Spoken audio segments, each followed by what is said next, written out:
आज हम जो कहानी पढ़ रहे हैं उसका नाम है 25 चौका 150। ओम प्रकाश वाल्मीकि जी की कहानी है ये, जो एक गरीब और दलित व्यक्ति के शोषण का चित्रण करती है कि गांव में एक अनपढ़ और जो दलित और गरीब व्यक्ति है उसका किस तरह से जो बड़े लोग हैं उसके अनपढ़ होने का फ़ायदा उठाते हैं और उसका शोषण किया जाता है। कहानी का जो प्रमुख पात्र है, जो नायक है, वो है सुदीप। और कहानी के जो अन्य पात्र हैं उसमें सुदीप के माता पिता मास्टर फूल सिंह, मास्टर शिवचरण सिंह और जो गांव के एक चौधरी हैं, वो इस कहानी के अन्य पात्र हैं।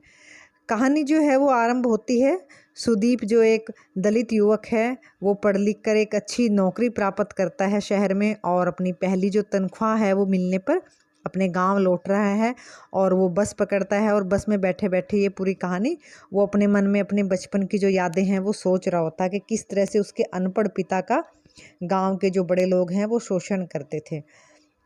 जब वो छोटा बच्चा था तो उसके पिता ने उसे पढ़ाने का निश्चय किया और वो उसे लेकर स्कूल में गए।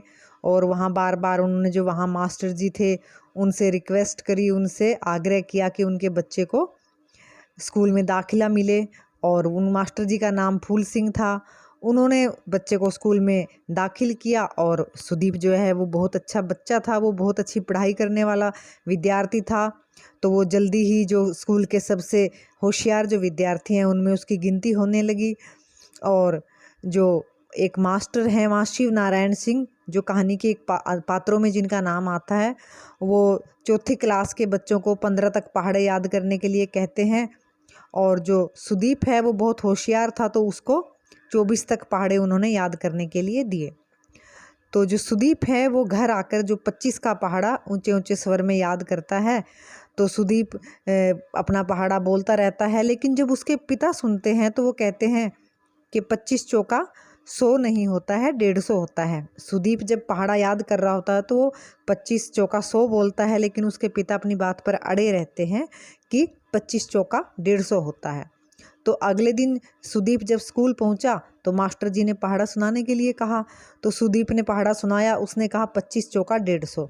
तो मास्टर जी ने उसकी पिटाई की और उसको समझाया कि 25 चौका 150 नहीं होता है, 25 चौका 100 होता है। लेकिन सुदीप ने कहा कि नहीं, मेरे पिताजी तो कहते हैं कि 25 चौका 150 होता है। पिताजी ने बताया था कि जब 10 साल पहले सुदीप की माँ बीमार हो गई थी और उसे शहर के अस्पताल में दाखिल करवाना पड़ा था, तो जो उसका खर्चा है बीमारी का वो सारा खर्चा गांव के चौधरी ने दिया था। और 100 रुपये उन्होंने ब्याज पर दिए थे और बाद में हर महीने का ब्याज 25 रुपये बनता था। तो उन्होंने समझाया था कि 4 महीने का ब्याज 150 रुपये बना है, 25 चौका 150। और उन्होंने 30 रुपये कम करके उससे थोड़ा सा उस पर दया भी दिखाई थी। तो उनके हिसाब से जो 25 चौके वो 150 ही होते हैं, क्योंकि वो एक अनपढ़ व्यक्ति हैं। तो उनका जो पुत्र है वो चुपचाप अपने पिता को देखता रहता है और सोचता रहता है कि किस प्रकार अनपढ़ होने की वजह से दूसरे लोगों ने उनका फ़ायदा उठाया है। बड़ा होकर सुदीप पढ़ लिख कर एक अच्छी नौकरी पाता है और अपनी पहली जो तनख्वाह है उसको लेकर घर आता है। जब वो घर आता है तो अपनी सारी तनख्वाह, अपने सारे पैसे अपने पिता की हथेली पर रखता है और कहता है कि गिन लीजिए। तो पिता को तो गिनना नहीं आता है और माँ फिर 25-25 रुपये की 4 ढेरी लगाकर पिता को दिखाती है कि 25 चौके 100 होते हैं, 150 नहीं होते हैं।